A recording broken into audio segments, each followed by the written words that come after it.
Alright, let's clear the energy. You ready?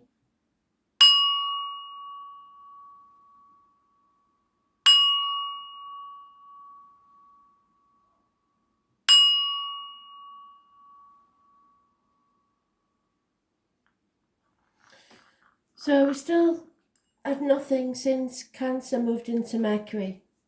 So a bit of a recap is that we are going to be bubbling below the surface, emotions, things that need to come out, should have been done or said a long time ago, revisiting the past as we always do with retrogrades, and we're going to have a lot of retrogrades. So Mercury retrograde's always a bad one, but for me anyway, electrical wise and stuff. But this is different. There's 6, I think. So we are going to have to reevaluate, reassess, relook at our lives, look at the shadow side. It's not going to be comfortable. It's not meant to be. This is all about transformations. And light workers, of which you are one, even if you're in the early stages or you won't be watching this, are going to have to be the medics, if you like, in a war.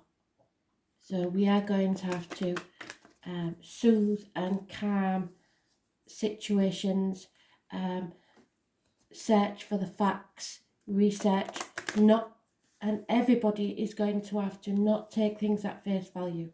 Start to only act on facts, otherwise there's going to be chaos. And there will be chaos anyway, but we need to step back and observe, not start getting into some sort of battle with somebody else of different opinions. So let's see what Spirit has to say. We are here to guide and heal, not to, and I know it's hard, everybody has opinions, but whatever decisions you make, only make them with love. Don't let your ego get involved. Yeah, what did I say? Can't make it up. Love. That is it. That's all they want you to do is love. As long as you're doing things with love, they have no problem with whatever you do. So number 4 could be important. It is the Empress. So it's mothers of your children, mother-in-laws, growth. We're all growing in our soul. And sometimes that's not an easy journey. But it is, in the long run, to make you happier, more abundant, more rich in your life, in love and in other ways. So, love is the only religion. It's the only religion worth dying for.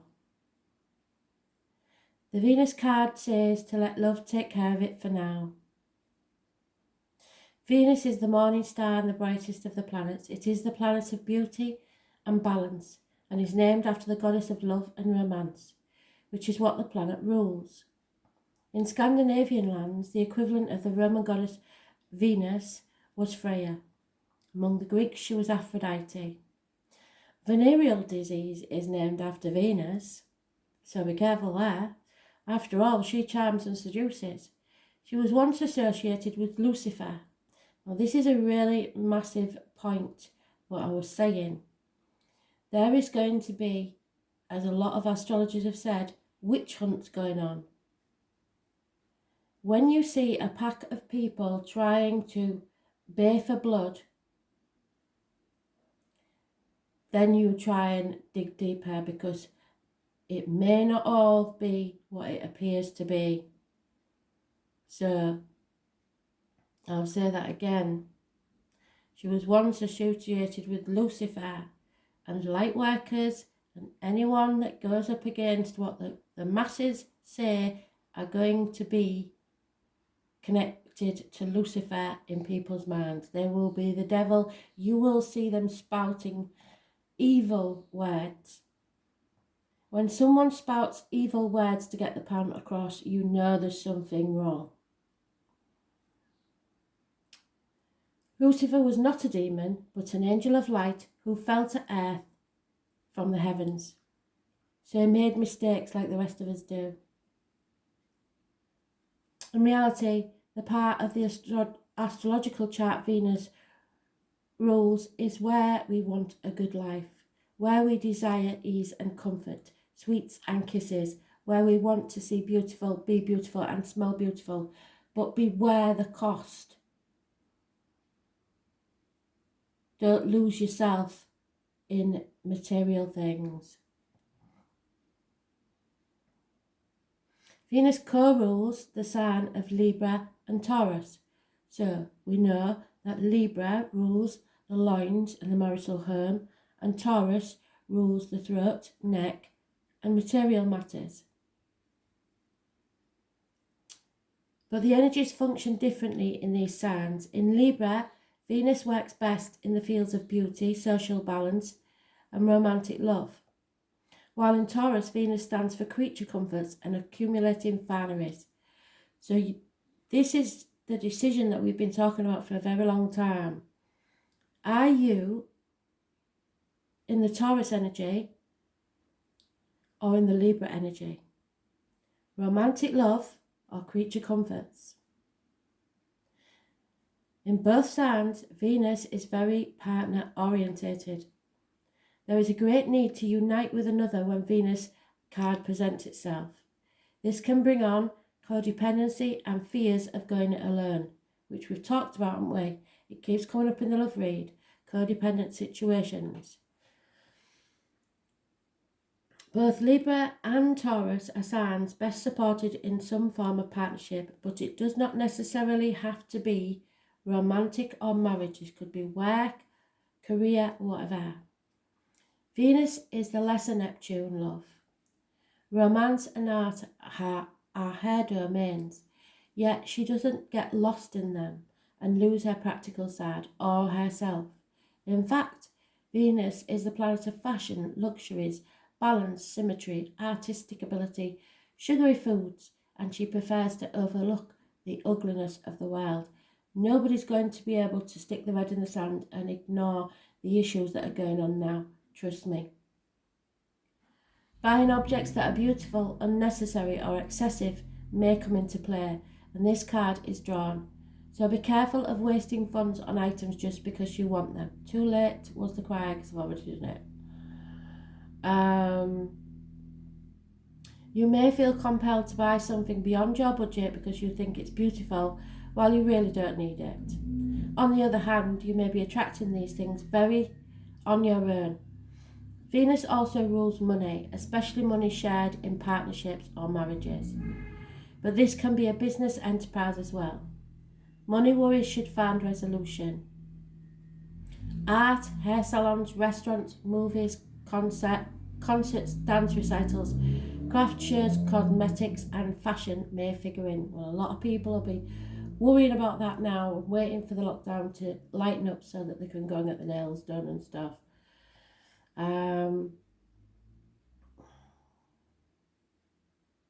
But you may discover a more creative and artistic side for yourself. So you may have learned how to do your own nails.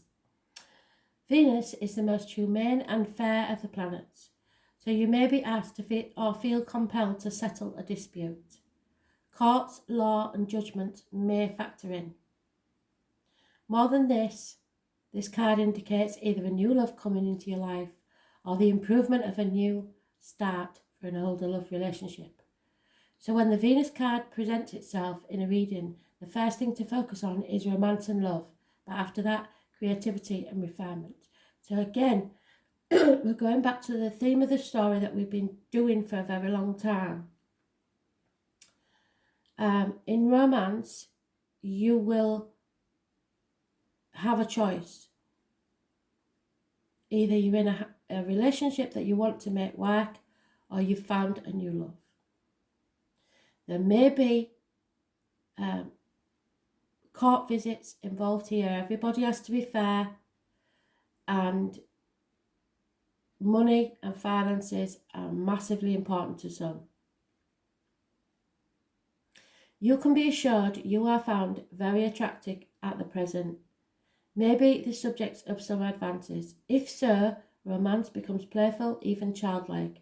It is time for a full heart blessing. If a relationship begins, it will have more of a sense of contentment and happiness to it.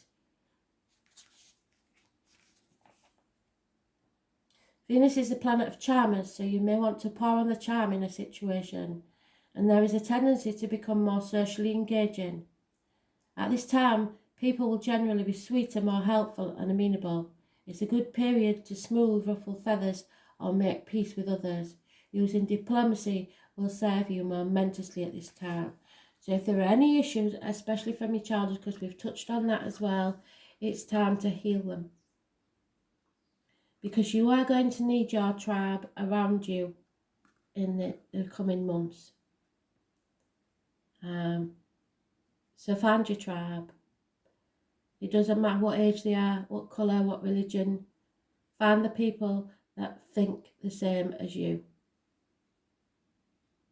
Okay? Because we're going into a spiritual battle. Thanks for listening.